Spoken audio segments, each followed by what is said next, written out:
Hey guys out there in YouTube land, this is Journey coming back at you with my second video, a black woman's journey through bypass surgery. Okay, first and foremost, I need to apologize to you guys because the last video I made, I talked about how I wanted to make a video before surgery and then a video right after surgery. Okay, those things did not happen. Now, before surgery, my mom went with me to the hospital, and I was feeling kind of nervous, and we thought that we were going to have a chance to sit and talk and, for me to relax. But as soon as we got there, they whisked me off. They took me to admission, signed my paperwork, and then they whisked me off to change clothes for the operation and to put on my hospital gown and to put the IV in my arm. Right after they were finished that, my mom came into the room for a couple of minutes, and then they whisked me off for surgery. So I didn't get to do the video before surgery. And when I came out of surgery, it was not happening. I was in so much pain when I came out of surgery that the last thing I thought about doing was making a video. Okay, I have to let you guys know that the pain that I felt when I first came out of anesthesia was so bad. Oh my God, it was so bad. I thought it would never end. Let me explain. You know how if you get gastric indigestion and it's like right in your chest and it's just laying there and you can feel the pressure and it feels like you want to burp really bad, but you can't?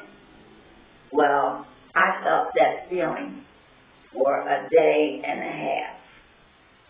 It was miserable. I was moaning and groaning. I didn't even think about the incision. I don't remember having a lot of pain from the incision. And pain, it was horrible. Now, they do the surgery laparoscopically. They don't cut your stomach. They do it laparoscopically, where they make 5 incisions, and then they insert a camera through one of the incisions, and you can see the inside of, the doctor can see the inside of your stomach on a monitor. And then he puts the other devices in the other incisions, and that's how he works inside of your stomach. He does the operation by looking inside your stomach at a monitor. Now, in order for them to do this, they have to fill your stomach with air to make it so that there's room in there for them to do their work. So after the surgery, you still have that air in you. And it seems like it's not going to come out. And that's what I was feeling, that pressure from the air that was still in my stomach and my chest from the surgery. So they give you pain medicine through your IV, and you get a button, and you can give yourself pain medicine every 10 minutes. Now, every time I woke up and had that pain, I would push that button, and I would go back to sleep. When that air finally left and that pressure left, I was able to burp. That was like the best feeling ever. Never knew I would feel like that, but I did. From then to now, everything is great. Everything is fantastic. Having that pain for that day and a half was worth the outcome, I tell you. even though I was in all of that pain, that was a part of the process. And it didn't seem like I was going to make it, but of course, I did. So,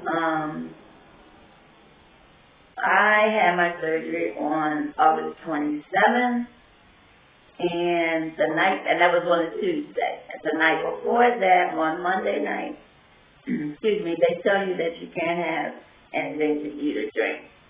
So I didn't eat anything Monday night, Tuesday during the surgery, Wednesday, and Thursday.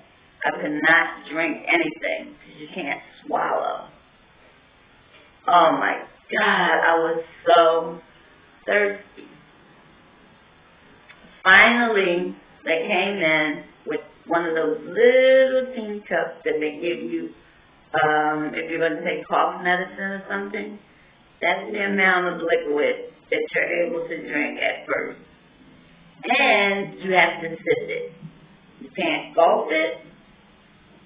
You have to sip it. So I had to sip from that little cup. But it felt good to be able to sip something. But that got old real quick.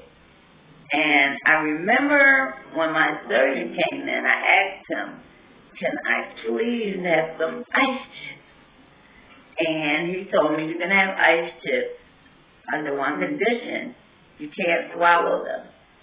So, I had to put the ice chips in my mouth and crunch them and then into a cup. That was crazy, but it felt so good to have those cold ice chips in my mouth where I could crunch them and just, feel the cold, ice cold water in my mouth, even though I had to spit it out. Now, I said, that I couldn't drink anything for a long time. But, of course, they're giving you liquids through your IV. So, you're getting the liquids that you're supposed to have. You just don't have you're just not able to have the ability to physically take something and drink it. After a while, it was time for me to eat. So I got a tray, like with everyone else. But you're on a clear liquid right after the surgery. Clear liquid. So it came in with vegetable broth and Jello and cranberry juice, diet cranberry juice. Now, when I saw that cranberry juice and it was red and it was on ice, I was like, oh, yes. It still has to sit now, even though you got a little more than, that little tumbler. You still had to sip. You still had to take in a little bit at a time. But when I tasted the diet cranberry juice, I didn't care for it. It was too tart or something. So I asked them if there was anything else I can drink besides the diet cranberry juice. And they told me that I could drink decaffeinated tea. I was happy. I was so happy. So I would drink hot or cold decaffeinated tea with equal in it. And that was good for me because I've been drinking equal for years. I've been using equal for years. So putting it in the tea, drinking it, it tastes great. So I started drinking just water and hot or iced tea and my vegetable broth. But the Jello, they kept bringing lemon Jello, and I couldn't get with that. And then when I told them I didn't care for the lemon, they brought lime, and I didn't care for that, so I didn't eat any Jello while I was there. But when I came home, I went to the store and got cherry, black cherry, strawberry, sugar-free Jello. It has to be sugar-free.